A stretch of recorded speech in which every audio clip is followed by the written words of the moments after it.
Oh, freedom. Oh, freedom over me. And before I'll be a slave, I'll be buried in my grave and go home to my Lord and be free. Hey, what's up guys? It's your girl Ashley J. First of all, Happy New Year to everyone. It's now 2014 and this is my first video for the new year. And I wanted to do something a little special. Being that today is MLK Day, I really wanted to take some time to honor this great man that all of us know. He was an icon during his time, and of course his legacy lives on. For everyone that knows of Martin Luther King, obviously, like I said, was an awesome man, very courageous, but I wanted to touch bases on his dream. Most of people pretty much know his I Have a Dream speech. If you don't know it by heart, which most people I know don't, you have definitely heard of it. We know the message that's behind it. We know the legacy that lives on because of it. What I wanted to focus on today is a part of his dream that I think had an underlining message that was directed specifically for African American people. Now, there is a little part of history known as the Willie Lynch letter. This letter is something that I think a lot of people, including African Americans, may have forgotten what it was about. So what I want to do first is introduce you guys to this letter, and it's incorporated into a video that I found on Facebook. It's a very, very powerful video. The image is absolutely astounding. It is a video of a man that is drawing an image. I don't want to say what the image is right now, but I want each of you all to take a look at this video and look at the image and then listen to how he is explaining the message behind not only the image, but also explaining how that image correlates with the Willie Lynch letter. For those of you that don't know who Willie Lynch is, some of you may be familiar with the term lynching, which was also the action of hanging people. This was done to African Americans throughout the Civil Rights Movement, also throughout slavery. This was something that was seen as not only a form of punishment, but also entertainment. Very, very sad, things happen regarding lynchings and everything. But that's where the word lynching came from, was from the man known as Willie Lynch. So I want to take the time to let you all look at this video first and listen to the message, listen to the letter that's being read in the background, and then I will come right back to you guys with more on that. All right, see you guys in a little bit.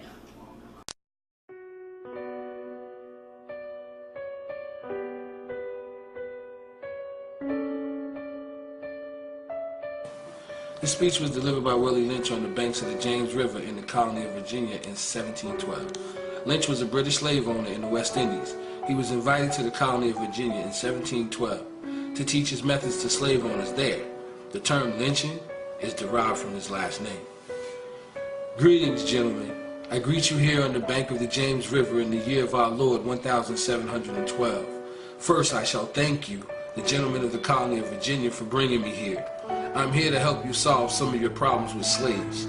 Your invitation reached me on my modest plantation in the West Indies, where I have experimented with some of the newest and still the oldest methods for control of slaves. Ancient Rome would envy us if my program is implemented.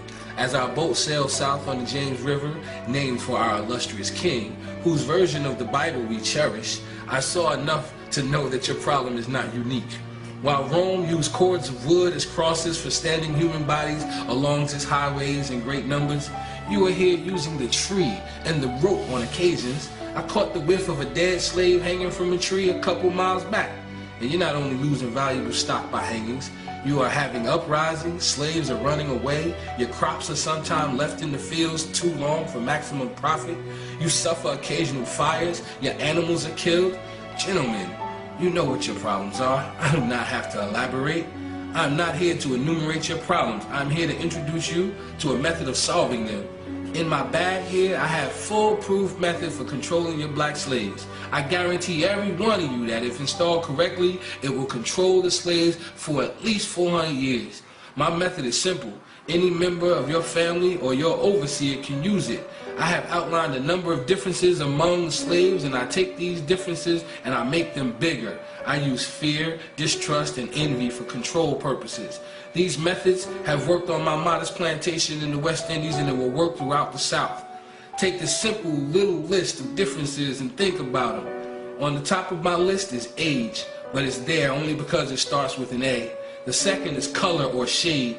There is intelligence, size, sex, sizes of plantations, status on plantations, attitude of owners, whether the slaves live in the valley, on a hill, east, west, north, south, have fine hair, coarse hair, or is tall or short. Now that you have a list of differences, I shall give you an outline of action. But before that, I shall assure you that distrust is stronger than trust, and envy stronger than adulation, respect, or admiration. The black slaves, after receiving this indoctrination, shall carry on and will become self-refueling and self-generating for hundreds of years, maybe thousands. Don't forget, you must pitch the old versus the old black male versus the young black male. The young black male against the old black male. You must use the dark-skinned slaves versus the light-skinned slaves, and the light-skinned slaves versus the dark-skinned slaves. You must use the female versus the male, and the male versus the female. You must also have white servants and overseers who distrust all black, but it's necessary that your slaves trust and depend on us. They must love, respect, and trust only us. Gentlemen, these kids are your keys to control them. Use them. Have your wives and children use them. Never miss an opportunity. If used intensely for 1 year, the slaves themselves will remain perpetually distrustful. Thank you, gentlemen.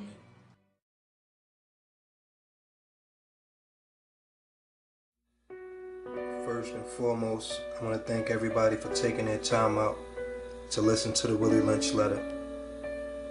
But I also want to explain the picture that you see illustrated in front of you. For some people, it may be real simple to get. For others, they might need a little bit of explanation on what the picture may stand for. But basically, at the bottom of the picture, you see two young black men, one with a gun pointed to his head, the other one with a gun in his hand, and he's pointing the gun. And attached to the gun, you see a string. Attached to his wrist, you see a string. And attached to his elbow, you see a string. And if you go to the left, you see a hand and strings attached to the fingers. Sort of like he's in control of everything the young black men do. And I'm going to show you how this connects to the Willie Lynch letter that he wrote in 1712, and it's 2010. And in the letter he said, "This may last for 300 to 1,000 years." And the plan he implemented is still here today. We still hate each other. We still talk about the old black men, young black men. It's a generation gap. We talk about dark skin, light skin. Everything he implemented in his letter, we still struggle with it today. So basically, if you got enough time where you can go read the Willie Lynch letter and see how it affects you every day, you know, I think you would gladly appreciate it. So I just want to thank everybody. It's Dash Living. They say we don't read, so you got to put everything in video or video format. So that's what I did for y'all, for the youth, and for people that's not going to read and take their time out. To everybody, they think they make their own decisions, they think they make their own choices. When the whole way your genetic trait and your DNA works, with somebody drawing up and creating it. So you live and you think, and your thought process is what someone created. So Undeniable TV, Dash Living. I'm out. I really hope that you all really understood the message that was behind that video. It is one of the most powerful videos and images that I have actually seen that portrays a branch of history that has been forgotten about, especially by my generation and even the younger generations. I even spoke with some of the older people that had forgotten about what the Willie Lynch letter was ever about, or even had heard of it. But I really feel that it is extremely important that we as African American people, and just as a whole nation in general, remember what that message was saying. That letter was written in 1712, and the message that it carries was supposed to carry on for 300 to even 1,000 years. And even now, here it is, 2014, and we are still living the reality of what that letter was. The nutshell of that letter is basically saying that there were a list of differences that the slave owners were supposed to give